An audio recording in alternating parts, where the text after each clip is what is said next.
You are looking at Julian's pronunciation guide, where we look at how to pronounce better some of the most mispronounced words in the world, like this other curious word. But how do you say what you're looking for today?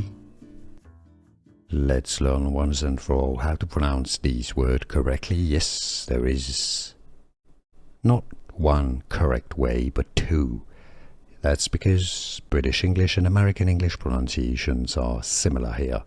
The British English pronunciation, and you can use both. They are both correct pronunciations. In British English, it's pronounced as carried. Ka, with a very mouth open a sound. The stress is always on the first syllable. Carried. Carried.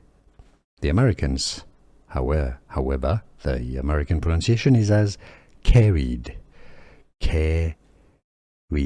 So you can say carried, and carried is not incorrect pronunciation. It's the American pronunciation. Carried or carried. And now you know. Here are more videos on how to pronounce more confusing words and names too many mispronounced. Like this video if you found it useful. I appreciate your support. I'll see you soon, and thanks for watching.